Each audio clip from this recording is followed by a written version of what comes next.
Bien, il est 12h35, on va donc pouvoir commencer. Donc, bonjour ou rebonjour à toutes les personnes qui nous ont rejoints. Merci d'être avec nous pour ce nouveau webinaire de la FFRE. Pour les habitués de la Fondation, nous avions lancé cette série de webinaires. C'était une innovation au moment du Covid. Et notre idée, en fait, est de continuer à avoir régulièrement ce type de rendez-vous en ligne, ce qui n'empêche que nous allons reprendre annuellement notre colloque annuel à Paris.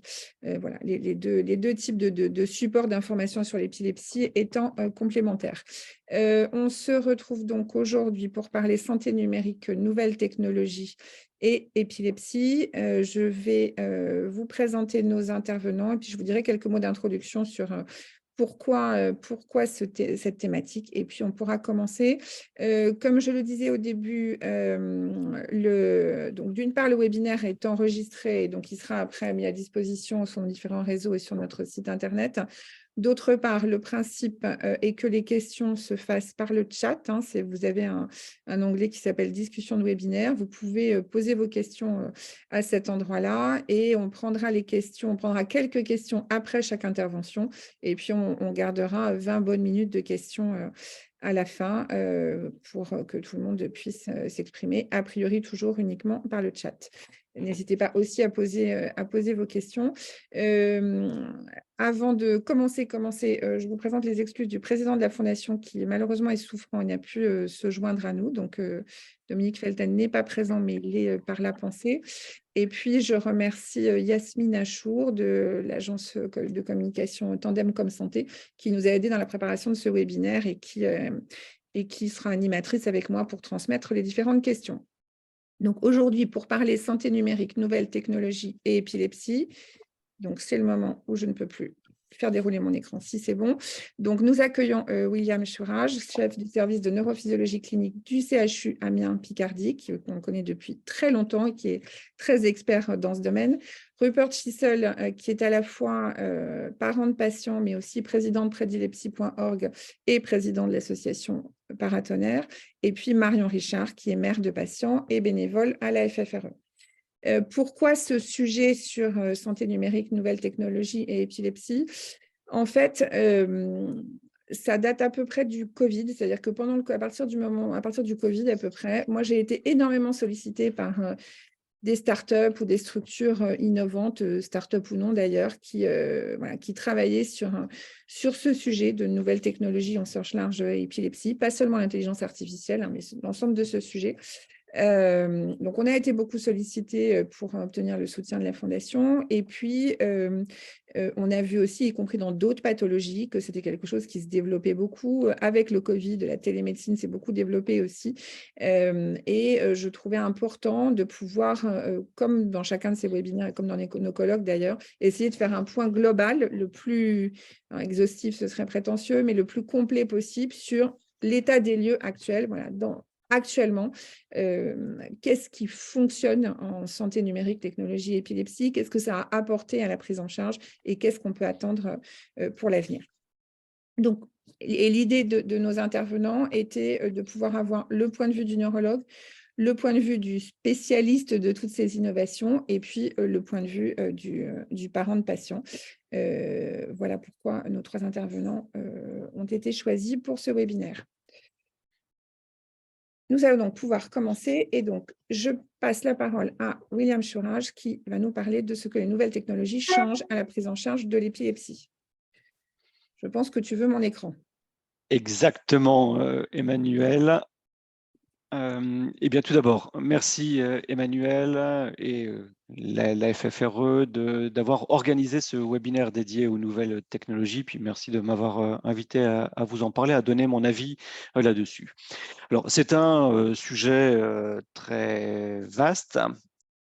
L'impact des nouvelles technologies, on pourrait y passer des heures. On ne saura pas exhaustif aujourd'hui, mais nous allons aborder donc différents aspects, différentes situations où les nouvelles technologies vont venir nous aider, vont venir aider les patients, vont venir nous, médecins, nous aider à prendre en charge les patients. Et je pense que nos trois présentations, avec celle de Marion Richard, de Rupert Chisel, vont être complémentaires dans les différents aspects de ces apports. Alors, pour ma part, j'ai choisi d'illustrer cet apport par trois situations. Tout d'abord, dans l'aide aux patients, ensuite dans l'aide aux médecins, on y reviendra, puis on parlera également de nouvelles techniques, nouvelles technologies chirurgicales. Alors, tout d'abord, on va commencer par aborder un aspect important qui est en train de se développer depuis une dizaine d'années, mais surtout depuis quelques années, qui est l'apparition de nouveaux outils à destination des patients qui ont pour but ou qui auraient pour but de détecter automatiquement les crises d'épilepsie. Alors, pourquoi détecter les crises? Je pense que tout le monde est convaincu de l'intérêt de ces outils. Ces intérêts sont multiples. D'abord, c'est avant tout, bien sûr, de permettre l'intervention de l'entourage au cours d'une crise pour ainsi éviter que la personne qui est en train de faire une crise se mette en danger, pour limiter le risque de blessure. Également, parfois dans certains cas, quand c'est nécessaire, ça va permettre de prévenir les secours plus rapidement. Et puis aussi, même si heureusement ce n'est pas très fréquent, eh bien, on compte aussi sur ces outils pour limiter le risque de SUDEP, qui sont ces complications, c'est effroyable des crises, qui vont survenir, donc ces décès qui peuvent survenir dans les suites d'une crise d'épilepsie, et dont le meilleure façon de s'en prévenir est d'intervenir et qu'il y ait quelqu'un accompagnant le patient au cours de la crise. Ça peut également avoir un intérêt pour mieux apprécier la fréquence des crises, puisqu'on sait que les patients, notamment ceux qui vivent seuls ou qui perdent conscience au cours des crises, eh bien, peuvent ne pas se rendre compte de la crise et vont donc avoir tendance à sous-estimer la fréquence de la crise. Et puis, je pense aussi que vous en êtes tous convaincus, ces outils permettent de rassurer le patient et l'entourage. Le fait de se savoir prévenu quand une crise survient est extrêmement rassurant. Donc c'est un enjeu important à la fois pour les patients, pour l'entourage et pour les soignants. Alors comment peut-on détecter les crises? On va revoir ensemble les méthodes, et Marion tout à l'heure illustrera en pratique l'intérêt de ces techniques. Alors, quels sont les différents moyens pour détecter les crises? Eh bien, si on suit l'ordre chronologique, les premiers outils se sont basés sur l'analyse de l'électroencéphalogramme. Donc, vous savez, l'électroencéphalogramme, ça consiste à enregistrer l'activité électrique du cerveau, et c'est avant tout comme ça que l'on fait un diagnostic d'épilepsie ou qu'on enregistre les crises d'épilepsie. Donc, c'est naturellement que les premiers outils de détection des crises ont utilisé l'électroencéphalogramme. Et ça, c'était il y a un peu plus d'une vingtaine d'années. Le problème, c'est que enregistrer l'électroencéphalogramme, on le fait de façon fréquente à l'hôpital, parfois même de façon prolongée pendant plusieurs jours, mais en ambulatoire, à domicile, c'est extrêmement compliqué d'enregistrer l'électroencéphalogramme de façon fiable et continue. En plus, c'est difficile de décrire sur un plan mathématique, en fait, c'est difficile pour ces outils informatiques de détecter les crises sur l'électroencéphalogramme parce que c'est un signal qui est très complexe. Et même s'il y a quelques applications, notamment celle-ci, le NeuroPace, qui est utilisé aux États-Unis, mais qui nécessite l'implantation dans le cerveau d'électrodes. Donc même si cet outil marche assez bien, eh bien, il reste très invasif et ça ne peut concerner qu'une faible minorité de patients. Alors dans le commerce, on voit certains outils basés sur l'analyse continue de l'électroencéphalogramme, mais qui marchent plus ou moins bien, voire plutôt moins que bien. Et donc ces outils finalement sont peu utilisés actuellement. Deuxième type d'outils chronologiquement que l'on a vu apparaître, ce sont des outils qui ont enregistré l'activité musculaire et les mouvements, et qui ont utilisé la détection des mouvements pour détecter les crises d'épilepsie. Alors, ça se comprend, hein, parce que si vous avez déjà vu une crise convulsive, ben oui, au cours d'une crise, il y a des mouvements intenses, des mouvements rapides, qui sont très stéréotypés d'une crise à l'autre, très stéréotypés également d'un patient à l'autre. Et finalement, enregistrer ces mouvements ou enregistrer l'activité musculaire, c'est quelque chose qui se fait assez aisément, de façon continue. Je suis sûr que parmi vous, il y a des gens qui ont des montres, parfois connectées, qui enregistrent les mouvements, les déplacements, qui comptent les pas parfois. Donc, vous voyez, c'est assez facile finalement d'enregistrer cette activité musculaire et donc on peut utiliser ces outils pour détecter les crises. Alors, ça marche bien, mais ça marche uniquement bien pour les crises convulsives et un peu moins bien pour les autres types de crises. Troisième façon de détecter les crises d'épilepsie, c'est utiliser l'enregistrement vidéo des patients. Alors, il y a quelques études assez récentes qui ont utilisé en fait ces enregistrements continus en vidéo des patients et qui ont appris à reconnaître une crise d'épilepsie. Alors, il n'y a pas beaucoup quand même d'études. Je pense que c'est assez complexe à faire, mais ça marche là aussi pas trop mal, en tout cas dans ces études publiées. Mais quand même avec un taux, on le voit, de fausses alarmes, de fausses reconnaissances de crise qui est proche d'une fausse alarme par nuit, donc par jour, ce qui reste assez important. Ce sont des systèmes qui, à ma connaissance, sont surtout utilisés dans des institutions ou qui accueillent des patients de façon chronique. Voilà. Peut-être que Marion nous en reparlera tout à l'heure, j'ai cru voir ça dans sa présentation. Et là aussi, ça marche bien pour certains types de crises, notamment les crises convulsives. Et puis, plus récemment, j'ai envie de dire depuis une dizaine d'années, on a vu d'autres outils basés cette fois-ci sur l'analyse de l'électrocardiogramme. Alors, ça peut paraître un peu surprenant d'utiliser l'électrocardiogramme pour détecter les crises d'épilepsie, parce qu'on a dit, une crise d'épilepsie, c'est avant tout une modification de l'activité électrique cérébrale. Mais on sait que la grande majorité des crises d'épilepsie, qu'elles soient convulsives ou non convulsives, et des crises partielles, des absences, peuvent s'accompagner ou même s'accompagnent fréquemment d'une modification de la fréquence cardiaque. Et donc, certains ont eu l'idée d'utiliser la détection de ces modifications de la fréquence cardiaque pour détecter les crises d'épilepsie. En plus, enregistrer l'électrocardiogramme de façon continue, c'est aussi assez facile. Là encore, la plupart des montres connectées le font, donc on peut enregistrer de façon continue, chronique, cet électrocardiogramme. Et donc, il y a eu un certain nombre d'outils qui ont été développés utilisant cette technique, comme certains qui sont intégrés dans les stimulateurs du nerf vague que vous connaissez probablement. Alors, ça, c'était les différentes méthodes qui, encore une fois, marchent pas trop mal, en tout cas pour certaines crises, notamment les crises convulsives, qui marchent un peu moins bien pour les crises partielles, les crises non convulsives.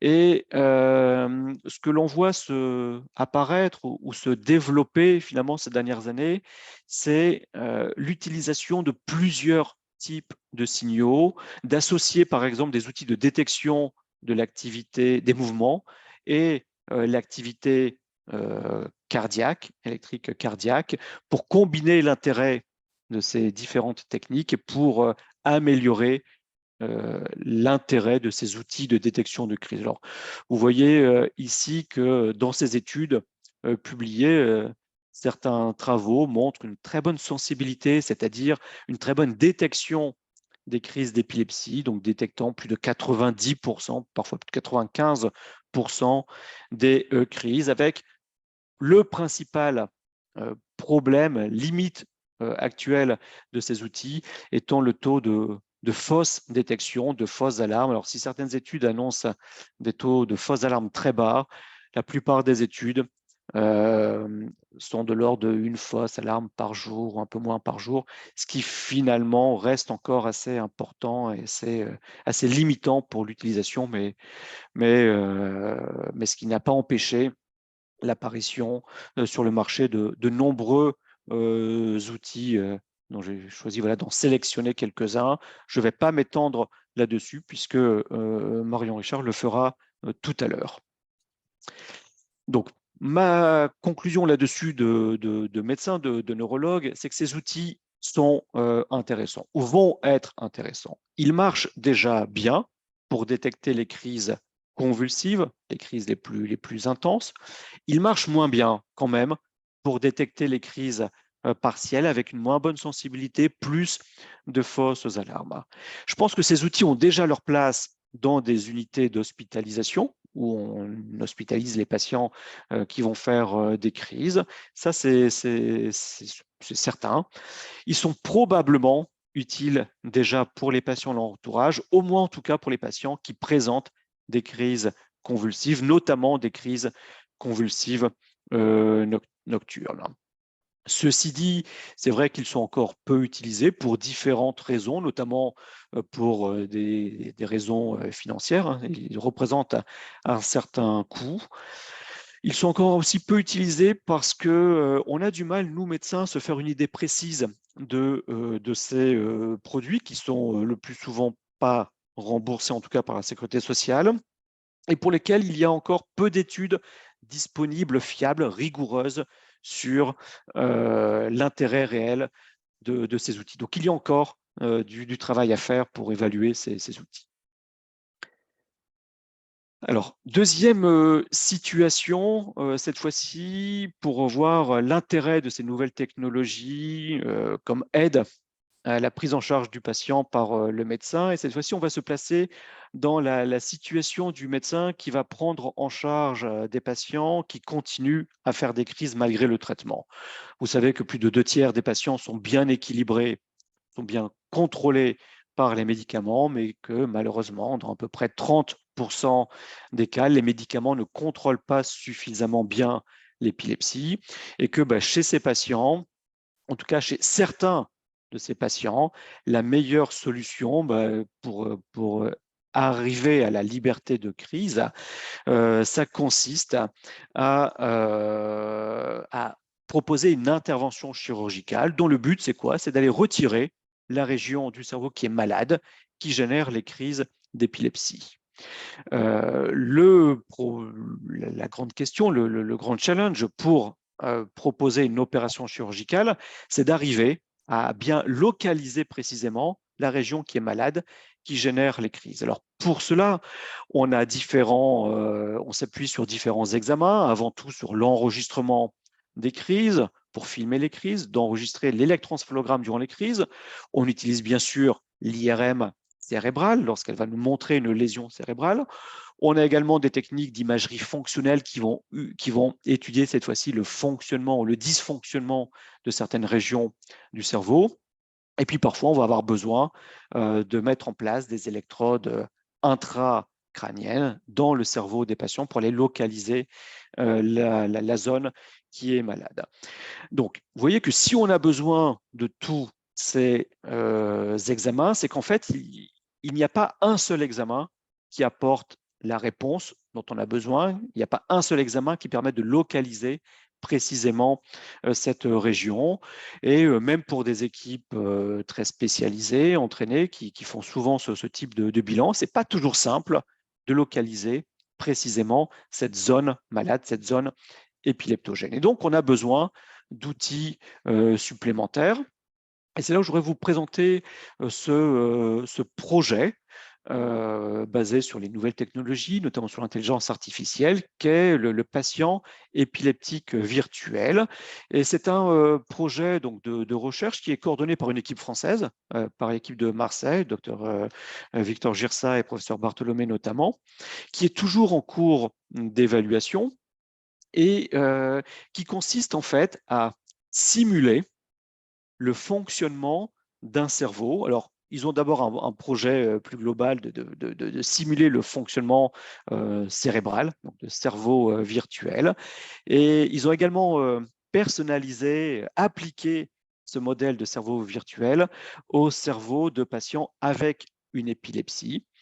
Et le but de cet outil qu'ils essayent de développer, c'est à partir de cet outil, à partir de données personnelles du patient, notamment sur l'enregistrement des crises du patient en électroencéphalogramme, notamment en électroencéphalogramme intracrânien, eh bien, ils ont pour ambition, en fait, avec ce type d'outil, de localiser précisément les zones du cerveau, comme on le voit ici sur cette vidéo que j'ai tirée de leur site, les zones du cerveau qui vont générer les crises d'épilepsie et de modéliser, de simuler la propagation de ces crises dans le cerveau. Alors, je vais arrêter là la vidéo. Je vous dis, ça reste encore du domaine de la recherche, mais pas de la recherche fondamentale, hein, c'est de la recherche presque en voie d'application à la prise en charge de patients, puisqu'il y a un protocole maintenant depuis quelques années, le protocole Epinov, qui a pour but d'évaluer l'intérêt de ces outils dans la prise en charge des patients, et on envoie en fait à ces équipes des données d'enregistrement intracrânien des crises, et cet outil nous fournit des réponses comme cela de localisation de la zone épileptogène. Alors, ça reste encore un outil en cours d'évaluation, j'insiste là-dessus, mais ce sont des outils qui vont bien sûr se développer dans les années à venir, et nul doute qu'on va pouvoir disposer de ce type d'aide dans l'avenir. Et puis, troisième situation pour illustrer l'intérêt de nouvelles technologies. Cette fois-ci, je vais vous parler de nouvelles techniques chirurgicales qui sont en train d'apparaître depuis quelques années ou qui vont se développer dans les années à venir, et qui concernent cette fois-ci la prise en charge chirurgicale. C'est-à-dire, une fois qu'on a pu bien localiser la zone du cerveau qui était malade, donc la zone épileptogène, eh bien, voir quelles sont les techniques qui pourront permettre d'opérer, d'aller détruire cette zone. Et donc, je voudrais vous parler voilà, de la thermothérapie laser interstitielle guidée par l'IRM, ou LIT pour son acronyme en anglais. Peut-être en avez-vous déjà entendu parler. C'est une technique qui est apparue depuis une dizaine d'années aux États-Unis, qui est apparue en France maintenant depuis 3 ans, qui est fait dans quelques centres, et qui consiste en fait à aller détruire la région malade, donc la zone épileptogène, par de la chaleur, en chauffant les tissus, et par de la chaleur qui va être générée par une lumière laser délivrée par une fibre optique que vous voyez ici, ou ici en plus gros plan. Et cette fibre optique donc, va générer une lumière laser qui va chauffer les tissus, et en chauffant les tissus, eh bien, on peut les léser, on peut les détruire. Et le gros intérêt de cette technique, c'est qu'elle peut se faire sous surveillance IRM en temps réel du geste opératoire. Alors, pour vous détailler un petit peu comment ça se passe, eh bien, le chirurgien va mettre en place cette fibre optique, cette sonde, dans la région malade. Donc ça se fait au bloc opératoire, bien sûr, sous anesthésie générale, bien sûr, avec l'aide d'un robot qui va descendre en fait l'électrode dans la région malade. Et je remercie ici le professeur Lefranc qui m'a donné ces images. Une fois que la sonde est en place, eh bien, le patient est placé dans l'IRM cérébral, toujours endormi. Et c'est là que le chirurgien va commencer à chauffer les tissus en libérant cette lumière laser. Et l'intérêt de faire ce geste sous IRM, c'est qu'en temps réel, il va suivre, donc le chirurgien va suivre l'élévation de la température en chaque point du cerveau, en chaque région du cerveau. C'est ce que l'on voit ici par un codage couleur de l'intensité de l'élévation de la température. Et en même temps, il va pouvoir modéliser la lésion qui va résulter de l'élévation de la température. Et donc, il va pouvoir en permanence voir la résultante, la conséquence de ce qu'il est en train de faire, la lésion qu'il va générer dans le cerveau du patient. Et l'intérêt, c'est qu'il va pouvoir également mettre des petits drapeaux rouges ici, les petites croix rouges ici, dans des régions qu'il doit absolument respecter, qu'il ne doit pas léser, et qui sont parfois très proches de la lésion, comme vous le voyez ici sur ce schéma. Il y a 2 mm entre la lésion et les zones qu'il ne doit pas léser. Eh bien, donc, il va pouvoir contrôler la température en chacun de ces points. Et dès que la température va être un petit peu trop élevée en ces points-là, la machine va s'arrêter pour éviter donc, de léser ces points. Et donc, c'est un outil très intéressant qui va permettre d'apporter plus de sécurité au geste chirurgical. Alors, malheureusement, ça ne peut pas se faire partout, ça ne peut pas s'appliquer à tous les patients. Il y a des contraintes. Il faut que la lésion ne soit pas trop volumineuse. Mais d'ores et déjà, on peut l'appliquer à certaines lésions, comme les amartomes hypothalamiques que l'on voit là, même dans l'épilepsie temporale interne ou dans certaines malformations et dysplasies corticales qui seraient suffisamment focales, ou bien sûr dans des régions qui sont difficiles d'accès sur un plan chirurgical par des voies classiques et qui sont plus facilement accessibles par ces sondes intracérébrales. Excusez-moi.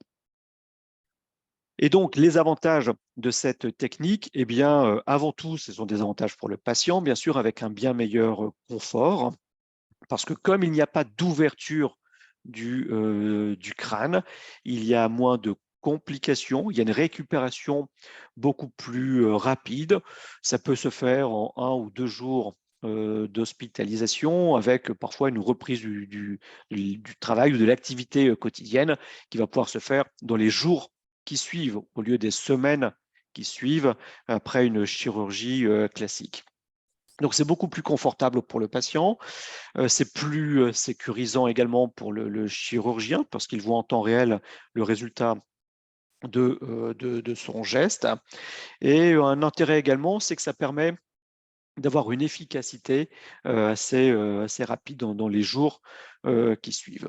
Comme je vous le disais, il y a certaines limites quand même, ce n'est pas applicable à tout le monde. D'abord, il faut que la lésion, que la zone à resséquer plutôt ne soit pas trop volumineuse, qu'elle soit accessible à ce type de technique. Et puis, c'est vrai que les résultats sont un petit peu moins bons que la chirurgie classique à crâne ouvert, parce que là aussi, le volume resséqué va être moins important. Voilà, ce seront des gestes plus restreints, mais ce sont tout de même des outils, des techniques qui sont intéressantes et qui vont encore se développer, encore progresser.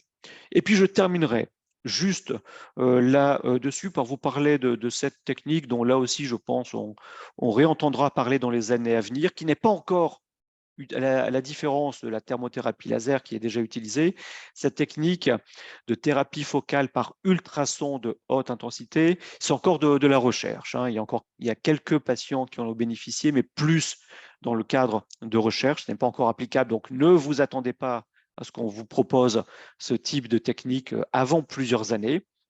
Mais ce type de technique ambitionne en fait d'aller détruire la zone épileptogène, la zone malade, cette fois-ci sans même ouvrir le crâne, sans même faire un trou pour y insérer une sonde, mais à partir de dispositifs placés à la surface du crâne et qui libéreraient des ultrasons qui viendraient détruire voilà, la lésion. Alors, vous connaissez déjà peut-être ce type de technique dans d'autres applications, alors pas du tout sur le cerveau, mais par exemple pour aller détruire des calculs qui sont dans le rein ou dans l'urtère, on peut déjà utiliser des ultrasons. Eh bien, c'est un peu le même principe pour aller détruire les zones malades au niveau du cerveau. Mais encore une fois, j'insiste, hein, ne vous attendez pas à ce que votre neurologue vous propose ce type de prise en charge pour l'instant. Voilà. Eh bien, pour respecter mon temps, je vais arrêter là. Donc, le but, hein, c'était de vous montrer ce que c'est, de survoler un petit peu l'intérêt de ces nouvelles technologies dans des situations différentes, pour vous montrer que de ces nouvelles technologies, on peut espérer de mieux suivre les patients avec des outils connectés, de mieux sécuriser les patients, de proposer aussi une médecine plus personnalisée par ces outils, par exemple ce cerveau épileptique virtuel, et puis aussi de proposer une médecine plus sûre avec moins d'effets secondaires, notamment quand il est question de chirurgie. Eh bien, je vous remercie et je repasse la parole à Emmanuel. Merci beaucoup, William, pour ce panorama extrêmement complet. Bravo pour le respect du temps, hein. Enfin, je suis épatée. Merci. Non, non, vraiment, c'était extrêmement complet. On a déjà beaucoup de questions. Je vais passer la parole à Yasmine qui va nous donner les questions. À toi notamment de voir ce à quoi tu peux répondre ici ou non. Mhm. Un certain nombre de questions sont parfois des demandes de diagnostic, ce qui évidemment, on ne peut pas faire là. Mais voilà, on peut prendre un certain nombre de questions dès maintenant. Yasmine, à vous. Alors, professeur Surage, alors il y a une question notamment sur le taux de patients pharmacorésistants qui subissent une intervention chirurgicale. Est-ce qu'on connaît un petit peu le taux de réussite, par exemple, de cette chirurgie chez ce type de patient? Alors, OK. Alors, je disais, il y a à peu près 30% des patients qui ne sont pas suffisamment contrôlés par leurs médicaments. Et donc, ces 30%, on doit se poser la question de la chirurgie. Alors, mais cette chirurgie, elle ne pourra s'envisager que pour des patients qui ont une épilepsie partielle. Je pense que les patients savent qu'il y a plusieurs types d'épilepsie, des épilepsies généralisées, des épilepsies partielles. Eh bien, la chirurgie ne peut s'appliquer que pour des épilepsies partielles. En tout cas, la chirurgie qui a pour but de guérir l'épilepsie. Je ne parle pas de la stimulation vagale qui peut aussi s'appliquer à l'épilepsie généralisée. Donc déjà, ça ne va concerner que les patients qui ont une épilepsie pharmacorésistante partielle. Et parmi ces patients-là, eh bien, il va falloir que, pour proposer une opération, il va falloir qu'il y ait une seule zone malade, c'est-à-dire que toutes les crises partent d'une seule zone du cerveau. Il va falloir que cette zone ne soit pas trop étendue, parce que le chirurgien, il ne peut pas retirer la moitié du cerveau, bien sûr.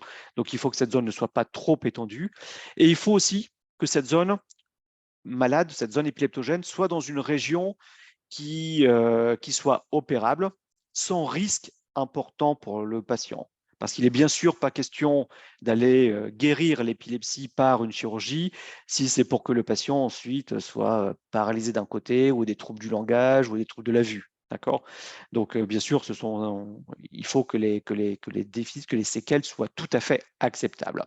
Et donc, on sait que finalement, il n'y a que à peu près 20-25% des patients qui ont une épilepsie partielle pharmacorésistante qui vont pouvoir aller jusqu'à l'opération.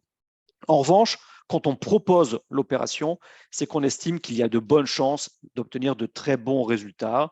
Alors, de bonnes chances, ça ne veut pas dire que ça marche dans 100% des cas. Ben non, ça ne marche pas dans 100% des cas. Ça marche dans 60 à 80% des cas en moyenne, voilà, lorsqu'on le propose. Et ce qui est quand Oui. même pas mal, 60 à 80% chez des patients dont on sait qu'avec les médicaments, on a 10% de chances d'arriver au contrôle des crises, quoi. Oui, c'est lorsque vraiment on n'a plus moyen de recourir à une médication efficace Alors, finalement. je n'irai pas jusque-là quand même. Il ne faut pas attendre d'avoir essayé tous les médicaments pour proposer une opération. Surtout pas, parce qu'il y a beaucoup de médicaments à notre disposition. On a plus de 20 médicaments. Et si on voulait tout essayer, ça prendrait plus de 20 ans. Donc, nous, non, il ne faut pas attendre 20 ans, parce qu'on sait que plus on va tarder, à proposer une opération, moins ça marche bien. Et puis surtout, le patient, au bout de 20 ans d'épilepsie sévère, va être très, très, très, très, très handicapé, aura eu déjà les conséquences liées à cette épilepsie. Et il n'est donc pas nécessaire d'attendre 20 ans. On sait en général, après 2, 3, 4 ans, qu'on va avoir du mal à contrôler l'épilepsie avec les médicaments. Donc, c'est dès cette période-là, après 2, 3, 4 ans, qu'il faut se poser la question de l'opérabilité, je pense. Autre question, Yasmine? Très bien. Alors pour une question, peut-on connaître votre avis sur la VNS et son efficacité? Oui, bien sûr. Alors l'AVNS, donc ça consiste en fait à implanter une sorte de pacemaker sous la clavicule gauche, mais c'est pas un pacemaker à visée cardiaque, c'est un pacemaker qui va aller stimuler un nerf qu'on appelle le nerf vague. Et donc VNS, ça veut dire stimulation du nerf vague, et que l'on va pouvoir proposer aux patients qui ne sont pas suffisamment contrôlés par leurs médicaments et chez qui on ne peut pas proposer une chirurgie sur le cerveau, ou alors les patients qui ne souhaitent pas, hein, ça peut aussi se comprendre, bien sûr, qui ne souhaitent pas être opérés du cerveau. Et quand on propose la stimulation du nerf vague, on sait que ça va marcher chez à peu près 50% des patients. Donc, il y a à peu près un patient sur deux qui va tirer bénéfice de cette stimulation du nerf vague à des degrés divers. Pour certains patients, il y aura plus de crises, en tout cas plus de crises les plus intenses, les crises convulsives, mais ça, c'est une minorité de patients. Il n'y a que 5 ou 10 patients, ou 10% de ces patients qui n'auront plus du tout de crise. Mais les autres, ça va être une diminution significative du nombre de crises. On va diviser par 2, par 3, par 4, par 5, le nombre de crises qu'il va y avoir. Mais donc, ça ne marche pas aussi bien que la chirurgie, d'accord, mais c'est quand même une aide tout à fait appréciable pour les patients, notamment pour les patients chez qui ça marche le mieux. Très bien. Alors, il y a quelqu'un qui nous parle aussi d'une technique par ultrason qui est utilisée pour guérir les tremblements essentiels. Est-ce qu'on parle du même type de Oui, technique? ouais, tout à fait. Oui, oui, tout à fait. On parle du même type de technique dans des régions différentes du cerveau. Alors, pour les tremblements essentiels, ce sont des régions qui sont beaucoup plus restreintes, en fait. C'est vraiment des lésions beaucoup plus petites. Spécifique. Ouais, oui, oui, beaucoup plus spécifiques, beaucoup plus petites. Et effectivement, c'est la principale, on va dire, application pour l'instant envisagée. Il y a une question D'accord. là, pardon, il y a une question là sur quelqu'un qui dit: «Certains dispositifs ne peuvent être utilisés que par les personnes ayant des auras partielles simples avant des absences». C'est bien ça? Je ne crois pas que ce soit ça, hein. Peux-tu nous préciser ça? Non, non, en fait, ces outils de détection automatique des crises, c'est pas le patient hein, qui prévient. Alors, il y a aussi des outils qui permettent voilà, de prévenir, d'alarmer l'entourage, mais là, on parle d'outils de détection automatique qui fonctionnent donc, chez les patients, qu'ils aient ou non une aura. D'accord? Et notamment pour les crises les plus importantes, comme les crises convulsives, pour lesquelles le plus souvent, il n'y a pas d'aura. Donc, non, non, ce n'est pas uniquement pour les patients avec des auras. Ah, ça me semblait. On peut prendre une dernière question? Encore une fois, on aura une autre, plus longue session de questions-réponses à la fin du webinaire, hein, mais on peut prendre une dernière question. Oui, juste une question justement par rapport à ces crises avec aura ou en tout cas des crises partielles simples. Quels outils de détection est-ce qu'on peut avoir dans ces cas-là? Alors, encore une fois, ce n'est pas des outils de détection spécifiques aux Oui, crises avec aura, c'est les outils que l'on a présentés, donc qui vont détecter l'activité cardiaque et les mouvements. Il faut bien avouer quand même, mais je pense que Mario Richard en parlera hein, tout à l'heure, on pourra réaborder cette question, mais il faut bien avouer que ces outils marchent bien pour les crises les plus intenses, d'accord? Et marchent peu ou assez mal pour simplement les auras. Mais on pourra en reparler tout à l'heure oui, à après. ce moment-là, il faudra combiner, j'imagine, différents Ouais, types d'outils de détection. Très bien. Merci, professeur. merci à Merci. vous. Rupert, je te passe donc la parole pour ta présentation sur des projets déjà innovants qui sont soutenus par Prédilepsie et toutes nos excuses pour ton prénom donc, qui a d'un seul coup pris 2 P. Merci beaucoup, Emmanuel. Merci pour l'invitation. Ravi d'être parmi vous pour ce webinaire qui a déjà commencé de manière passionnante. Donc, je m'appelle Rupert Chist, je suis président de l'association Prédilepsie.org et de l'association Paratonnerre. Je suis père d'un petit garçon, plus grand garçon maintenant, qui a 10 ans, qui souffre d'une épilepsie rare et sévère, un syndrome North Fires.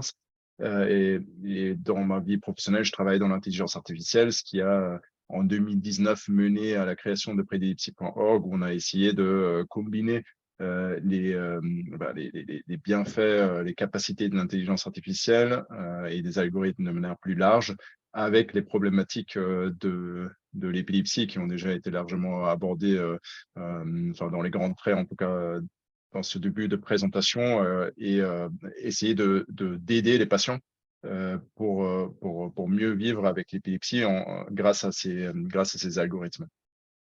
Je ne sais pas si j'arrive à passer avec ma souris. Contrôle, là, c'est bon. Ah Super. oui, ok.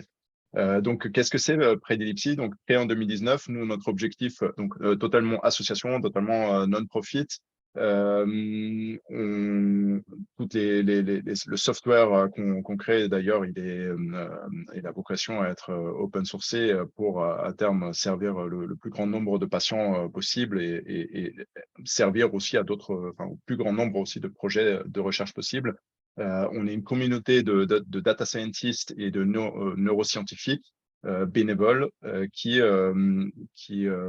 viennent en support, en une sorte de sparring partner pour des neurologues et des neurophysiologistes qui travaillent sur le sujet de l'épilepsie. Donc, ce sont des personnes qui travaillent dans plein de domaines différents, dans la santé pour certains, mais aussi dans la banque, dans la finance, dans l'industrie, qui ont des compétences en algorithmie, en intelligence artificielle, et qui donnent de leur temps pour contribuer à des projets autour de l'épilepsie. Aujourd'hui, on a 2 projets qui ont été financés, dont je vais vous parler dans quelques minutes. On a une 50aine de bénévoles, enfin, dans différents pays, dans 8 fuseaux horaires aujourd'hui. On a collecté plus d'1 million d'euros de dons pour financer ces différents projets. On a 4 chercheurs qui sont full-time maintenant alloués à des projets autour de prédilepsie. Et on travaille avec des données EEG extracrâniens et intracrâniens. Donc, c'est nos 2 projets qui marchent sur des sujets très différents et qui sont des données assez massives et qui nécessitent du coup des capacités de traitement et qui sont adaptées à ça. Voilà. Donc, on a 3 ambitions d'intervention grâce aux algorithmes. Un, évidemment, la détection des crises, sujet qui a été abordé en ce début de présentation. Donc, identifier le moment où la crise a lieu. Après, il y a bien sûr 2 autres sujets qui sont importants. Prédire la crise, comment je peux me mettre en sécurité ou prévenir le patient ou son entourage quand une crise risque de se produire. Un certain nombre de sujets qui sont en cours dans la recherche. C'est un sujet qui n'est pas du tout récent, d'ailleurs, mais il vit un renouveau grâce à l'intelligence artificielle. Et puis, bien sûr, un sujet majeur qui est le contrôle de la crise, où on peut utiliser les algorithmes, l'intelligence artificielle pour développer des stratégies de neurostimulation ou autres types de stimulation d'ailleurs, qui peuvent permettre d'empêcher la crise d'avoir lieu ou abroger potentiellement la crise si elle a démarré. Et donc, avec Predilipsy, on essaie d'intervenir, enfin, dans notre mission, en tout cas, sur ces différents sujets.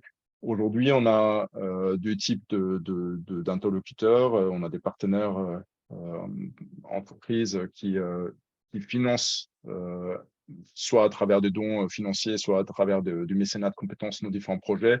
On a notamment été référencé par Google au niveau mondial parmi les projets 20%. Donc, ce qui permet au fait à tous les salariés de Google de donner 20% de leur temps, s'ils le souhaitent, à une association et donc à l'association Predilipsy, ce qui est très précieux pour nous parce qu'il y a un certain nombre de personnes chez Google qui peuvent apporter leurs compétences techniques à ce projet. Et puis, on a des partenaires institutionnels qui sont principalement les chercheurs avec lesquels on travaille sur les instituts de recherche avec lesquels on travaille pour développer les différents projets. Notre communauté scientifique qui est composée d'experts à la fois de la data science et des neurosciences. Et je vais rentrer dans le vif du sujet. Donc, on a déjà vu la crise d'épilepsie qui peut prendre plein de formes différentes. Donc, il n'y a pas qu'une forme d'épilepsie. Il y en a plein de différents qui se manifestent à travers une sorte d'hypersynchronisation du signal, soit de manière généralisée dans le cerveau, soit dans certaines parties du cerveau. Ici, on a montré un exemple. Il me semble que c'était une crise d'absence qui est affichée ici. On voit clairement un moment où les signaux, l'EEG est perturbé et puis il retrouve une attitude normale par la suite. Et donc ça, c'est le genre de data qu'on absorbe pour entraîner nos algorithmes, soit à travers des capteurs qui sont placés à l'extérieur du crâne, et soit à travers des capteurs qui sont placés directement au niveau des neurones. Dans ce cas-là, les données ne ressemblent évidemment pas exactement à ça, mais globalement, c'est ce genre de données qui sont lues, d'abord décomposées, nettoyées par les algorithmes et ensuite interprétées pour comprendre les différentes phases de la crise. Et les phases de la crise qu'on voit ici, qui sont les suivantes. Donc, la phase de la crise même, qui est, qu'on est évidemment, qui est dans certaines crises, évidemment, très facilement visible. En tout cas, sur l'EEG, c'est facile à détecter. Puis après, il y a des phases qui sont intéressantes pour nous, notamment les phases qu'on appelle préictales, donc une phase qui précède la crise, dans laquelle on a déjà potentiellement des signaux qu'on peut interpréter, et la phase proictale, pareil, on a des signaux qu'on peut interpréter, et on aime distinguer ces deux phases parce qu'on n'est pas dans un signal épileptique normal, mais ce sont des phases où déjà on a des signaux, et dans la phase proictale, potentiellement, on peut encore intervenir sur la crise et empêcher que le cerveau passe en phase préictale ou en phase ictale de la crise.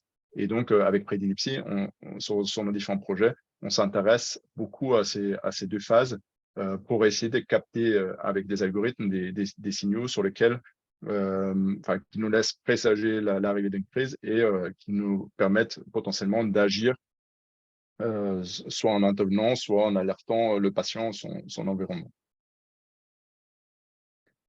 Donc, pour les deux projets qui ont été démarrés avec Prédilepsie, il y a un premier projet qui a lieu avec le professeur Wendling et le professeur Vinquier à l'Institut des neurosciences cliniques de Rennes.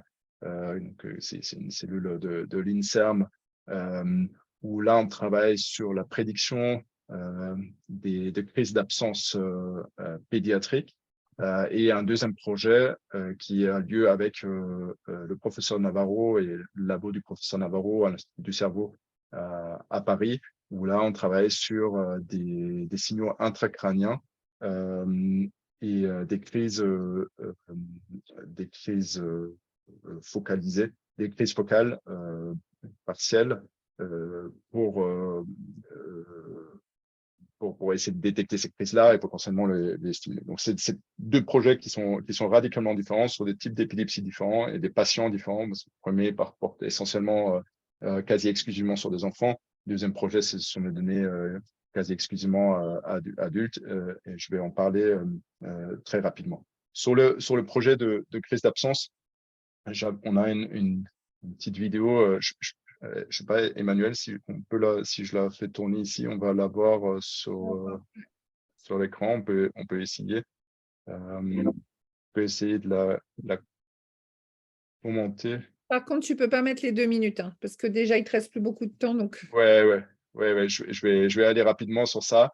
En fait, je vais couper au début parce que là, ici, on voit effectivement une crise d'absence qui a lieu chez un enfant. Qui provoque cette crise en soufflant sur un papier, et puis après il entre dans cette phase d'absence qu'on va voir y arriver ici, voilà.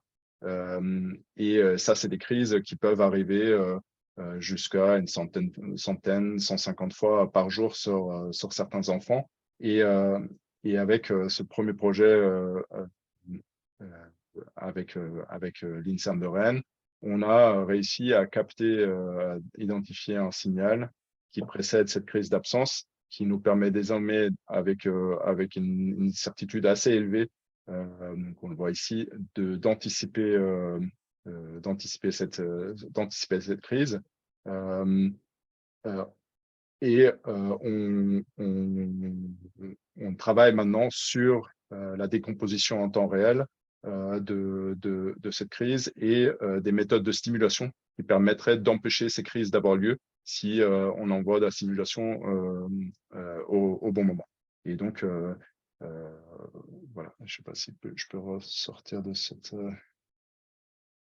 écran. Voilà, donc c'est des premiers succès assez importants qui sont sortis de ce projet, qui ont été publiés, qui sont en train d'être publiés dans un article scientifique et qui ont été montrés l'été dernier au congrès des neurosciences à Paris.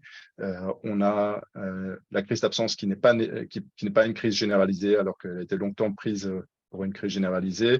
On a réussi avec la méthode qui a été montrée par le professeur Swaraj en début de présentation, la méthode de génération avec ce cerveau virtuel. On a réussi à générer des crises d'absence in vitro, c'est-à-dire ce qui nous a permis d'entraîner des algorithmes de machine learning sur des données synthétiques, donc ce qui est assez précieux parce qu'on n'est pas dépendant de données humaines qui sont difficiles à obtenir et on les a générées par une machine. On travaille sur la stimulation du cerveau pour empêcher les crises et un certain nombre d'hypothèses qui nous laissent croire que ça sera possible. On a identifié des algorithmes de prédiction qui marchent avec une très bonne fiabilité et on a démarré sur ce projet la construction d'un prototype qui à terme a vocation à être porté par un enfant. Et qui pourra permettre, qui devra évidemment être très discret et très peu stigmatisant parce que, comme on l'a vu, typiquement pour le projet EpiHunter, c'est un vrai sujet. Donc, on devra faire quelque chose qui sera plus minimaliste et ce qui est potentiellement possible sur ce type de crise qui est identifiable, détectable sur un certain nombre de points assez limités sur le crâne. Très rapidement, et pour finir sur le deuxième projet qu'on a lancé avec le professeur Vincent Navarro, où là, on a une soixantaine de patients qui ont été enregistrés ces dernières années pendant une vingtaine de jours avec des capteurs intracrâniens. Donc, ça génère un très grand nombre, de données qui sont maintenant en cours de traitement. Donc, on a 2 chercheurs qui travaillent sur ce sujet. Et le but là-dessus, c'est aussi de capter avec grande fiabilité des signaux précurseurs de la crise et à terme, d'abord des stratégies d'intervention pour empêcher la crise d'avoir lieu. Et l'avantage sur ce genre de technique, évidemment, c'est qu'on est sur des signaux qui sont de beaucoup meilleure qualité parce qu'on n'est pas avec des électrodes à l'extérieur du crâne qui peuvent être influencés par les mouvements musculaires, etc. Mais évidemment, on est sur des technologies qui sont beaucoup plus invasives, qui nécessitent une intervention chirurgicale. Voilà, donc ça, c'est un projet qui a démarré il y a 1 an et on sera ravis de vous tenir au courant des avancées là-dessus. Merci beaucoup, Rupert. Donc, encore une fois, l'idée était vraiment d'avoir un aperçu des projets en cours pour vous donner aussi des perspectives au-delà de ce qui existe déjà sur voilà, ce vers quoi on pouvait s'orienter en matière d'apport des nouvelles technologies et notamment de l'intelligence artificielle à la prise en charge de l'épilepsie. On peut prendre quelques questions, d'autant que Rupert nous quittera avant la fin. Des questions, Yasmine? Oui, notamment. Alors, Laetitia qui demande quelles sont les prochaines thérapies pour les épilepsies complexes. Est-ce que vous auriez des idées, peut-être les 2, hein, Monsieur Alors, Gissel, je pense que je professeur suis pas Surage. la bonne personne pour répondre à cette question, mais la réponse m'intéresse aussi.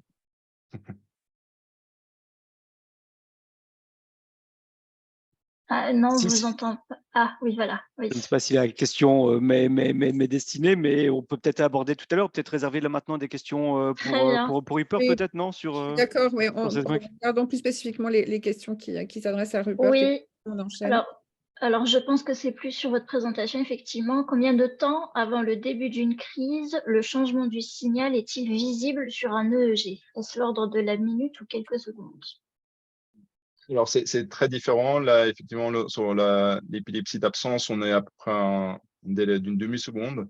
Après, on a sur d'autres types de crises, comme celles qu'on regarde avec le professeur Navarro, on peut être sur plusieurs minutes, voire des dizaines de minutes, dans lesquelles on peut potentiellement détecter des signaux. Et c'est ça qui est justement intéressant dans les algorithmes qui sont capables d'identifier des signaux ou des schémas de signaux très particuliers qui peuvent permettre d'anticiper les crises de plus long terme. Puis après, il y a d'autres types de technologies qui sont en cours de développement par des labos qu'on appelle la météo de l'épilepsie, où là, on va plutôt se baser sur soit du déclaratif, soit un certain nombre de facteurs physiologiques qui sont combinés par des algorithmes pour évaluer le risque pour un patient de faire une crise dans les prochaines minutes ou les prochaines heures. Et donc, qui est pour le coup une techno différente parce qu'elle ne s'appuie pas sur les ondes cérébrales. Merci Rupert. Autre question pour Très Rupert? bien. Pas d'autres questions. Je pense que la majorité c'est en fin de... Ok, super. On va enchaîner. Donc, encore une fois, en plus à l'origine de ce webinaire, en plus de toutes les startups qui ont pu me solliciter la Fondation, en plus de toutes les innovations, on a aussi très régulièrement beaucoup de questions de vous, patients et familles de patients, pour savoir ce qui existe et ce qui fonctionne. Et donc, il nous semblait particulièrement intéressant de terminer ce webinaire par le point de vue d'une maman de patient, en l'occurrence Marion Richard, à qui je passe la parole. Marion, es-tu connectée? Je pense que ça fonctionne. C'est Ouais, bon? ça Oui, marche. oui. Super. Ok. Donc, bonjour à tous. Donc, moi, j'ai un fils qui fait de l'épilepsie, qui a fait sa première crise à l'âge de 14 ans. Donc, au moment de l'adolescence, ce n'est pas forcément l'âge le plus facile. C'est l'âge où il commence à vouloir sortir, se promener avec ses copains après l'école, etc. Et on avait cette angoisse de la crise en dehors de la maison, quand on n'était pas là, de comment est-ce qu'on allait être prévenu, etc. Donc, on a commencé à chercher tous les appareils qui pouvaient exister sur le marché pour détecter les crises. Au départ, on espérait même trouver des appareils qui prédisent les crises, mais bon, ça n'existe pas, ou en tous les cas, ça n'existait pas. Et donc, j'ai fait pas mal de recherches. Je vais essayer de vous partager un peu les recherches que j'ai faites et qui ne sont donc pas exhaustives. C'est vraiment ce que j'ai trouvé moi. Le premier dispositif que je vous présente, c'est le bracelet Embrace 2, parce que c'est celui que nous, on a utilisé, voilà, que j'ai donc là, que notre fils a porté pendant plusieurs années, qui est un bracelet qui détecte les crises tonico-cloniques, et uniquement les crises tonico-cloniques, qui sont les crises que fait notre fils, et qui fonctionnent aussi bien de jour que de nuit, et même sous la douche. Donc, c'est un dispositif qui est assez pratique, nous, qu'on a beaucoup aimé, en tous les cas, qui nous a beaucoup rassurés. Il fonctionne avec des capteurs qui sont donc derrière le bracelet, qui mesurent la température corporelle, les mouvements, et il y a des capteurs de sudation. Ils appellent ça la conductance cutanée. Donc, ça permet de détecter les crises tonico-cloniques à tout moment de la journée. Et quand la crise est détectée, ça envoie un message à des personnes sélectionnées, les aidants, sur leur téléphone portable. Donc, ça les prévient par un appel, par un SMS. Et sur ce SMS, il y a un lien de géolocalisation. Pour nous, c'était important, puisqu'on avait un ado, maintenant un jeune adulte, qui pouvaient se trouver à n'importe quel endroit, à n'importe quel moment dans la journée, en sortant de cours, en allant boire un verre avec des copains, dans le métro, etc. Et ça fonctionne très bien, puisque nous, on a souvent récupéré notre enfant dans la rue, dans le métro, dans des soirées, et à chaque fois, la géolocalisation était à quelques mètres près parfaite. Donc, ce bracelet a un coût, il coûte 249 €. Vous le trouverez sur le site empatica.com. Donc, toutes les références sont sur le PowerPoint, je pense, Emmanuel, qui sera en ligne. Oui, le PowerPoint sera en ligne et puis, Voilà, pour que tout le monde puisse et puis le webinaire sera en rediff aussi, donc il n'y a pas de problème. D'accord. Donc, il faut acheter le bracelet à 249 € et il faut prendre un abonnement mensuel qui va de 10 à 50 € en fonction du nombre d'aidants que vous voulez prévenir. 10 €, vous prévenez qu'une personne, ce qui peut être un peu limite si à ce moment-là, vous n'êtes pas joignable ou dans une zone qui ne passe pas bien. Et après, c'est 30 € et 50 €, je crois. Bon, vous avez toutes ces infos sur le site. Il faut évidemment posséder un smartphone, c'est-à-dire aussi bien l'aidant que le patient, ce qui peut être un sujet si c'est surveiller un enfant, je ne sais pas, de 5-6 ans. Vous n'avez pas forcément envie qu'il ait un smartphone avec lui. Et donc, télécharger une application d'alerte sur le téléphone du patient. Ce bracelet n'est pas très pratique quand les patients font une activité sportive parce qu'il y a beaucoup de faux positifs, de déclenchement intempestif de la montre, parce qu'on imagine bien que quelqu'un qui court, ça va reproduire une convulsion, enfin le mouvement saccadé de la convulsion, et donc déclencher le bracelet et un appel. Et donc ça, c'est assez anxiogène pour les parents, pour les aidants.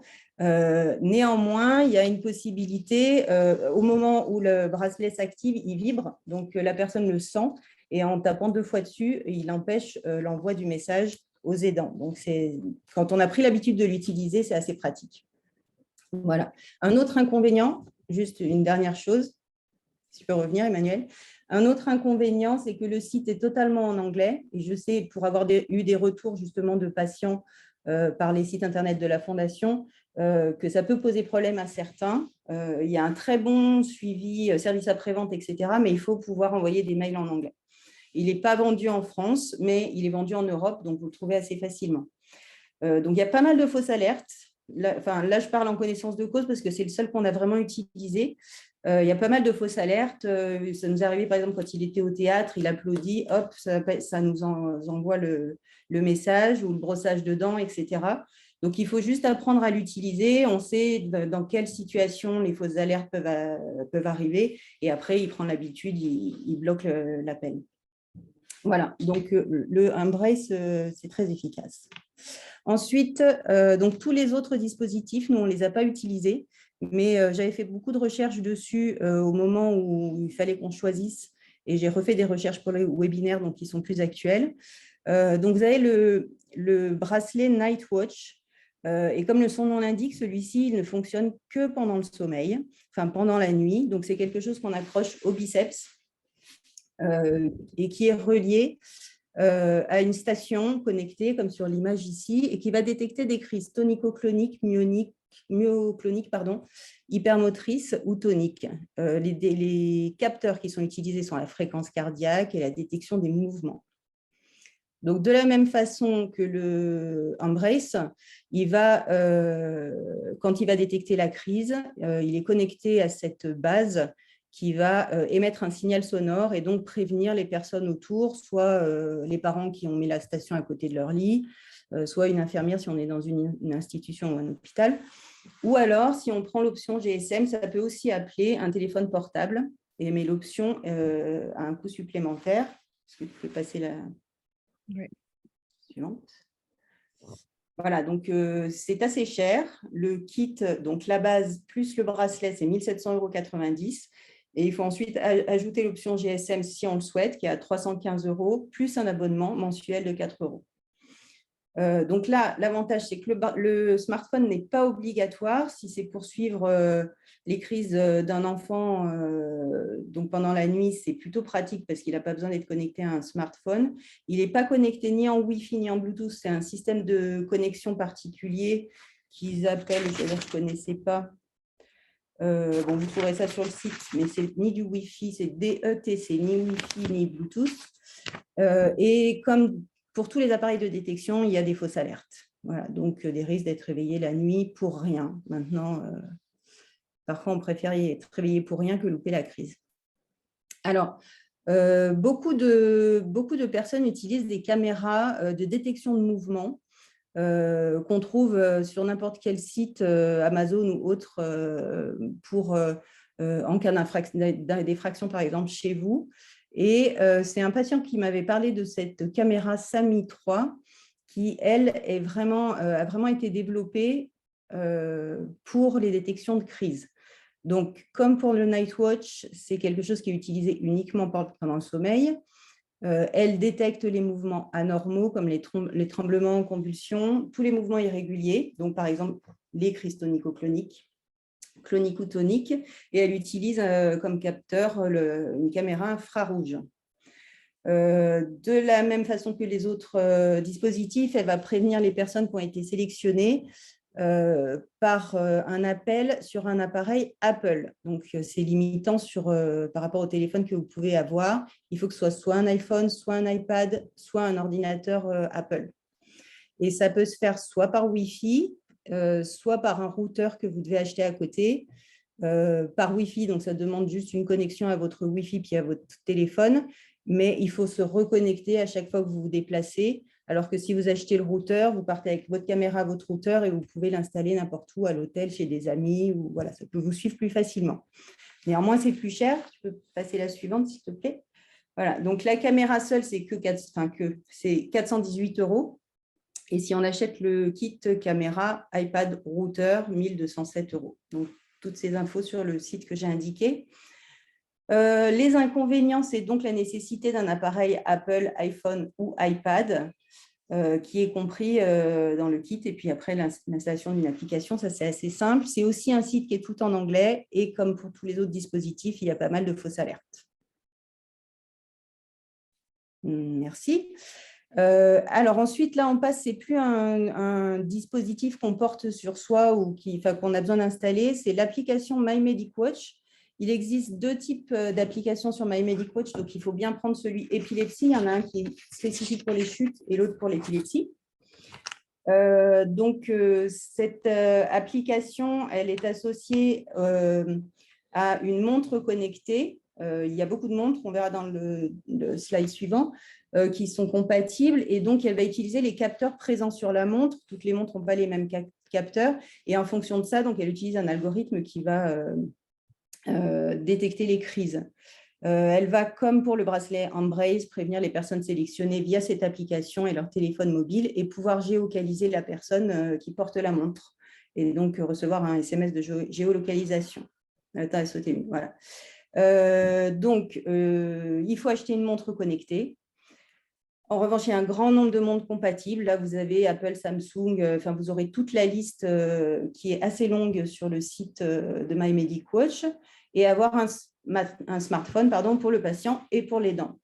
L'abonnement, c'est donc beaucoup moins cher, c'est 7 à 25 € par mois, mais il faut avoir acheté la montre connectée avant. Là, le site est totalement en français. Il existe aussi des fausses alertes, comme pour l'Embrace 2 et les autres dispositifs. Merci. Donc, on est dans les applications. Donc, je continue avec les applications pour l'aide à la vie des personnes épileptiques. Il existe plein d'applications de carnet de suivi de crise. Donc, toutes les applications qu'on a vues avant qui sont associées aux autres dispositifs font ça, c'est-à-dire qu'elles enregistrent les crises, mais vous pouvez aussi en rajouter si elles n'ont pas été enregistrées. Donc, vous pouvez avoir comme un journal de vos crises. Ça enregistre aussi votre qualité de sommeil. Donc, vous pouvez savoir le matin si vous avez bien dormi, pas bien dormi, si vous êtes plus ou moins à risque de faire une crise. Et puis, certaines applications rappellent la prise de traitement. Ensuite, il existe des applications donc, en dehors de celles des dispositifs qu'on a vus. J'ai mis quelques exemples dessous, mais ce n'est absolument pas exhaustif. Il y en a énormément, soit juste de suivi de crise, soit juste de rappel de prise de traitement. Méditeo, elle vous rappelle la prise du traitement, mais elle vous rappelle aussi qu'il faut que vous rachetiez votre traitement parce que vous arrivez au bout de votre traitement. Vous pouvez aussi enregistrer vos rendez-vous chez les médecins, etc. Et puis, vous avez aussi Epilepsy qui est assez connue comme application. Alors ça, c'est le dernier dispositif que j'ai trouvé justement en faisant les recherches pour le webinaire. C'est plus un dispositif de détection de crise, parce que jusqu'à maintenant, on a bien parlé de détection, c'est-à-dire que ça ne prédisait pas la crise, ça prévenait quand une crise arrivait, à peu près au bout d'une trentaine de secondes après le début de la crise. Là, ici, dans ce dispositif-là serait capable de prédire la crise 1 à 3 minutes avant la crise, voire, ils disent avec le temps, même jusqu'à 30 minutes avant la crise. Donc, ils disent que ça fonctionnerait pour les crises tonico-cloniques, cloniques, atoniques et myocloniques. Donc, il s'agit d'une oreillette. Dans cette oreillette, il y a des capteurs qui enregistrent l'activité dans le canal auriculaire, l'activité cérébrale, donc c'est un EEG dans l'oreille. Et ensuite, ces enregistrements donc, sont utilisés par un algorithme et l'intelligence artificielle pour prédire le risque de crise. C'est un peu ce dont parlait Rupert avant. Ils disent qu'il faut qu'il y ait eu au moins 5 crises enregistrées pour que l'intelligence artificielle et l'algorithme tournent et fassent leur travail pour être capables de prédire le plus tôt possible les crises. Voilà, et donc, juste 1 minute, juste la diapo d'avant, s'il te plaît. Voilà, il y a donc les 3 écrans. En fait, ça vous indique un risque de crise, soit un risque faible, moyen ou fort. Et si vous avez un risque fort de crise, parce qu'il y a des signaux dans l'électroencéphalogramme, et bien évidemment, il faut essayer de vous mettre en sécurité. Donc, voilà. Donc, l'oreillette coûte 1 700 €. Elle nécessite, là encore, un téléphone, mais pas Apple. Ça ne fonctionne pour le moment que sur Android pour le patient et l'aidant, et donc l'installation d'une application. Et il n'est pas vendu en France. J'ai cherché, j'ai envoyé des mails et ils m'ont répondu que pour le moment, ce n'était pas vendu en France. Ce n'est pas utilisable la nuit, mais on peut comprendre que l'oreillette ne tienne peut-être pas très bien la nuit ou modifier les signaux. Et le site est bien sûr en anglais puisque ce n'est pas vendu en France. Voilà. Donc ensuite, c'est ce dont parlait Rupert, il y a beaucoup de recherches sur justement ces appareils qui prédiraient les crises. Donc on a les écouteurs Naox Technologies qui sont aussi… C'est un projet qui a été soutenu par la FFRE, dont la FFRE… Exactement, c'est pour ça que je l'ai rajouté, mais qui a l'air d'être assez bien avancé d'ailleurs. Qui sont aussi, comme le dispositif précédent, des capteurs dans l'oreille qui enregistrent l'activité EEG et qui utilisent un algorithme et l'intelligence artificielle. Je pense qu'ils fonctionnent un peu de la même façon que le projet précédent et bien sûr le projet de prédilepsie, mais qui est plus spécifique des crises d'absence. Voilà. Merci beaucoup, Marion, sur cette présentation très… peut-être pas exhaustive, mais très complète, et je pense qu'il donne un autre éclairage. On a un peu moins d'1/4 d'heure pour les questions. Yasmine? Je vais juste rajouter peut-être quelque chose en conclusion de tout ça. C'est que ces appareils, enfin en tous les cas, nous, on a eu avec notre enfant un parcours avec plusieurs neurologues, on ne nous l'a jamais proposé. Aucun neurologue ne nous propose ces appareils, nous en parle. Alors je sais que ça a un coût, néanmoins après, ça pourrait être un choix du patient. Il n'y a pas de prise en charge par la sécurité sociale ou la MDPH, alors qu'il existe beaucoup de dispositifs, par exemple, de surveillance de la glycémie, etc., qui sont pris en charge par la sécurité sociale. Et je pense qu'il y aurait besoin de travailler là-dessus. En tous les cas, nous, en tant que fondation, peut-être d'aller voir ça, vous, les neurologues aussi, peut-être de partager ça avec les institutions en question. Voilà. Sur la montée au front auprès des institutions, ça sera un autre sujet, puisqu'on a déjà pas mal de sujets en cours avec eux. En revanche, sur l'information donnée par les neurologues, je vais te laisser répondre, William, et compléter d'une autre question que j'avais prévu de te poser, qui est, et qui a justifié d'ailleurs ce webinaire. C'est-à-dire que on a fait ce webinaire pour dire on essaie de faire un panorama complet, mais est-ce que justement, est-ce que ce panorama, tous les neurologues l'ont en tête ou pas? Si oui, pourquoi, comment est-ce qu'on peut améliorer les choses? C'est évidemment pas une critique, hein, c'est une question pour essayer de mieux comprendre en fait comment ça fonctionne, et je pense que c'est effectivement important. Parce que c'est aussi pour ça que nous, on reçoit très souvent des questions qui sont qu'est-ce qui existe, comment ça fonctionne, etc. Non, mais tout à fait, c'est une question importante et je ne suis pas étonné de ce que disait Marion Richard, qu'aucun neurologue ne lui en avait parlé. Et d'ailleurs, sur ma dernière diapositive, j'avais mis en conclusion la nécessité de formation des neurologues. En fait, il y a deux freins que je vois. Le premier, c'est que tous ces outils qui sont commercialisés ne sont pas forcément des dispositifs médicaux.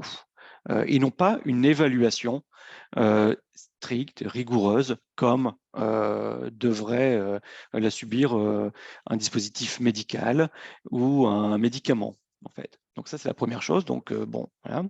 Et de ce fait, des produits peuvent être commercialisés sans évaluation scientifique rigoureuse. Et nous, neurologues, médecins, eh bien, nos formations, elles se font sur des données scientifiques, rigoureuses, validées. Ça. Et donc, on a du mal, nous, à se faire une idée du fonctionnement de tel ou tel outil. On va avoir du mal à recommander plutôt la Night Watch, plutôt que la Midi Watch, plutôt que tel outil, parce qu'on ne dispose pas vraiment de données là-dessus. Et qu'en plus, ces outils ont un coût et qu'ils fonctionnent bien pour les crises convulsives. Oui, ils fonctionnent moins bien pour les autres types de crises.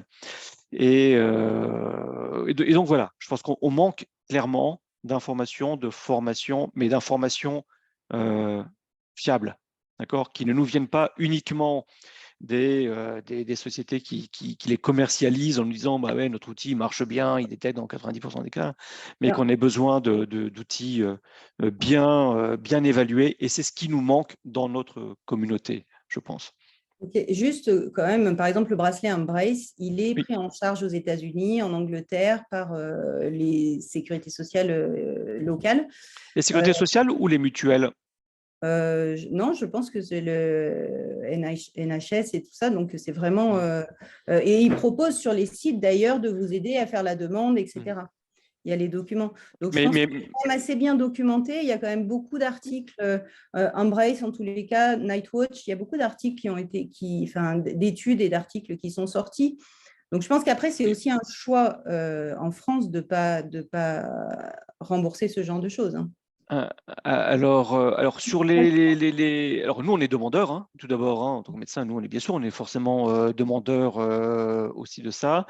Je pense qu'effectivement il y a des démarches qui sont à entreprendre auprès de nos autorités pour mieux rembourser ces outils, c'est sûr. Ouais, après, je ne sais pas bien comment par qui c'est remboursé effectivement aux États-Unis, en Angleterre et tout ça, et sur quelle base il l'évalue. Parce que certes, il y a pas mal d'études, il n'y en a pas énormément. Elles sont le plus souvent sur des faibles populations de patients. Et elles ne sont pas très rigoureuses en fait. Nous, on a aussi un projet de développement. Voilà, on développe un outil de détection des crises sur l'électrocardiogramme et je peux vous dire ça marche dans 90% des cas. On est 90% des crises. Mais voilà, sur une petite population, sur ça, et avec beaucoup de faux positifs. Et en fait, on a l'impression que chacun publie des données sur des petites populations sur lesquelles ça marche bien, mais on manque quand même d'études comparatives de ces outils sur des bases de données plus importantes, je pense. Mais encore une fois, ça ne veut pas du tout dire qu'on est contre ça, bien au contraire. Alors moi, il m'arrive de le recommander, en tout cas pour certains outils, notamment pour les patients qui font des crises convulsives nocturnes, parce que là, je suis persuadé qu'effectivement, ça a un intérêt important. Après, pour les autres crises selon la journée, parfois plus mitigé. Et donc, moi, c'est une question aussi que j'avais envie de vous poser, parce que vous dites, Marion, avec Embrace, notamment fausses alertes, ça représente en fait quelle proportion, en fait, les fausses alertes? Pas tant que ça. Mais c'est quoi, pas tant que ça? Non, mais… C'était pas une par semaine. Hein. Pas une par semaine. Ah, non, d'accord, ok. Pas une par semaine. Mais c'est vrai que s'il allait jouer au foot et qu'il avait oublié d'enlever son bracelet, ça se déclenche. Mais après, on sait qu'il y a des moments où il y a un risque de déclenchement. C'est-à-dire qu'en fait, on a appris avec le temps. C'est-à-dire, je vous dis, la première fois où il est allé au théâtre et qu'il s'est mis à applaudir et que moi, j'ai débarqué dans la salle en panique en disant « Mon fils fait une crise d'épilepsie », en fait, il était juste en train d'applaudir. Bon, maintenant, après, il savait que quand il applaudissait, il fallait soit qu'il surveille son bracelet et qu'il arrête si ça se déclenchait, soit… Voilà, donc c'est aussi un apprentissage de l'utilisation du dispositif.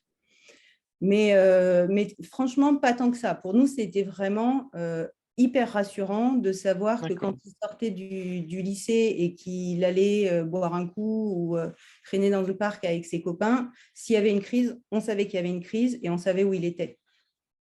On va enchaîner. C'est intéressant. On va enchaîner sur cette question. Pardon, Yasmine, allez-y. Oui, on a d'ailleurs un retour d'expérience de Monsieur Bernard Thomas qui donnait un petit peu son avis au fur et à mesure de votre témoignage, Marion, et qui dit notamment que Nightwatch cherche à obtenir un agrément par la sécurité sociale, mais que les démarches sont longues et fastidieuses, que d'après leurs essais à la maison, Nightwatch montre une détection à 98% efficace avec moins d'une fausse alerte par mois, voire nettement moins. Donc, ils ont l'air assez satisfaits, en tout cas du côté de Monsieur Thomas. Alors, je crois que l'étude indique 96% de détection. Après, je ne sais pas combien de fausses alertes, mais ils annoncent 96% pour les crises tonico-cloniques et c'est un peu moins pour les autres dans l'étude publiée. Voilà. Alors, il y a une question. Oui, il y a une question notamment de Christine qui demande est-ce que l'abonnement aux applications doit être uniquement pris par l'aidant ou les aidants ou est-ce qu'il doit être pris par le patient aussi? Uniquement par le patient. Voilà, L'aidant, il y a une bien. application qui est gratuite. Très bien. Et en parlant de tous les projets, notamment de ces entreprises, de tous les outils qui ont été cités, il y a pas mal de retours, notamment sur le fait que est-ce qu'elles sont portées par des entreprises entre guillemets solides et est-ce qu'ils se basent uniquement, est-ce que les données récoltées sont la propriété de ces entreprises privées? Alors, je pense que c'est des questions un peu pointues et qu'on ne peut pas forcément y répondre à notre niveau, que ça dépend des entreprises en question et de leur partenariat avec notamment les instances publiques. Donc, ce ne sera pas à nous d'y répondre. Alors, il y a d'autres réponses. En tous les cas, je pense que les données récoltées par le Prédilepsie, le projet de Rupert sont en open data, donc elles sont accessibles à tout le monde. Voilà. Après, je pense que les autres startups, évidemment, ils les gardent pour eux. Il y a quand même un enjeu financier important derrière tout ça. Il y a 65 millions d'épileptiques dans le monde. Si on arrive à trouver quelque chose qui fonctionne, il y a des sous derrière. Alors, il y a d'autres questions un peu plus spécifiques, notamment pour le professeur. Quelles conditions sont nécessaires pour bénéficier d'une stimulation du nerf vague? Alors, les conditions, d'abord, c'est que votre neurologue ou que l'équipe qui vous prenne en charge vous la recommande. C'est d'abord d'avoir une épilepsie qui ne répond pas suffisamment au traitement. Voilà. Après, il n'y a pas de conditions particulières.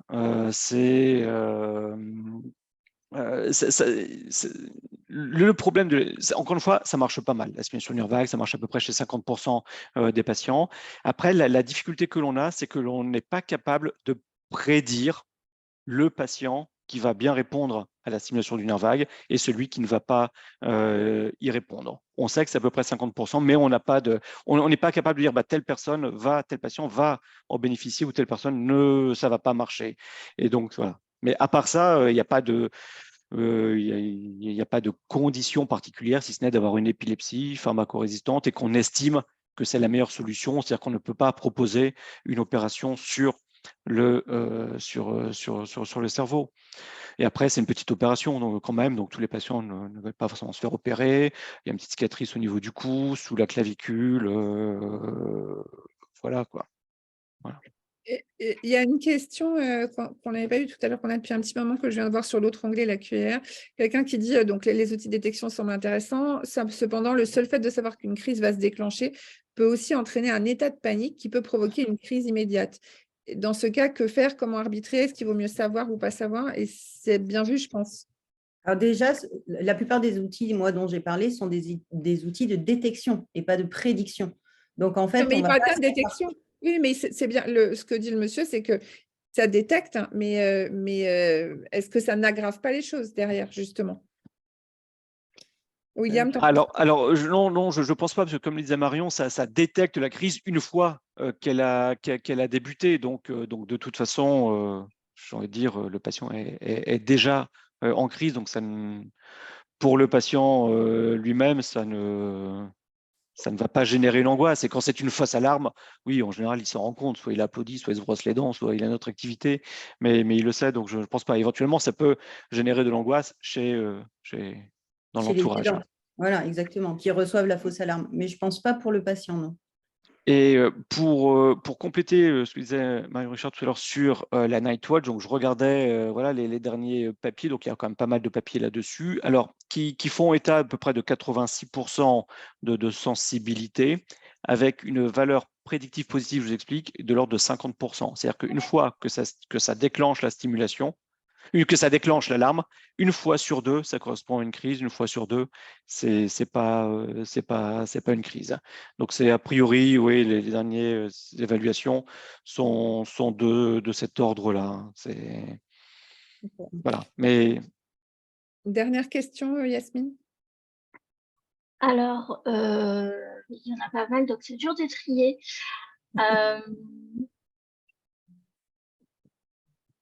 Alors, est-il opportun d'envisager une nouvelle technique opératoire dans le cas d'un patient pharmaco-contrôlé, mais avec une épilepsie idiopathique? alors, est-il possible d'envisager une nouvelle technique opératoire dans le cas d'un patient alors, en fait, jusqu'à maintenant, on ne propose la chirurgie que lorsque les médicaments ne contrôlent pas l'épilepsie, puisque c'est quand même assez invasif, donc non. Mm. Et pour les épilepsies idiopathiques, non, habituellement, il n'y a pas de chirurgie, en tout cas sur le cerveau, pour les épilepsies idiopathiques. On peut envisager une stimulation du nerf vague, mais là encore, c'est si les médicaments ne suffisent pas à contrôler l'épilepsie. Très bien. Une dernière Et, question, Yasmine, et puis après, et- on arrête. oui, alors une question qui revient, est-il possible que les épilepsies généralisées soient en fait des épilepsies focales qui se généralisent très vite et que les outils actuels ne soient pas assez précis pour en identifier le foyer? Oui, alors c'est une question très, très pointue. Je me souviens quand Rupert tout à l'heure disait les absences ne sont pas des crises généralisées. C'est effectivement un vieux débat. Et même si elles sont généralisées, les crises, bah oui, il faut bien qu'elles partent de quelque De part, quelque de toute part. façon. D'accord. Donc, oui. Mais ça n'empêche pas qu'on distingue quand même des crises généralisées et des crises focales, même si, OK, la crise se généralise très rapidement. Ça correspond quand même ça a quand même une signification quand même de différencier les crises focales des crises généralisées. Voilà. Je ne vais pas rentrer plus dans le détail, voilà, mais oui, Oui. bien sûr, les crises généralisées partent de quelque part de toute façon. Parfait. On va s'arrêter là. Merci beaucoup d'abord à nos trois intervenants et c'était vraiment passionnant et très complet. Merci à Yasmine pour l'animation sur les questions. Je vous rappelle que ce webinaire a été enregistré et que donc vous pourrez le retrouver, alors pas dans 10 minutes, hein. Voilà, faut nous laisser le temps quand même de récupérer l'enregistrement et de le mettre à disposition, mais on fera des communications par email et sur nos réseaux sociaux pour vous indiquer où vous pouvez le retrouver. On mettra aussi, pareil, pas dans les 10 minutes, mais le PowerPoint à disposition. Voilà, on se retrouvera cet automne pour un colloque grand public en présentiel cette fois-ci, mais également avec un Facebook Live. Et puis d'ici là, prochain rendez-vous pour rejoindre la FFRE. Nous participons à la course des héros en juin qui a lieu à Bordeaux et à Paris. Donc, n'hésitez pas à vous inscrire ou à soutenir les personnes qui, chez nous, sont inscrites.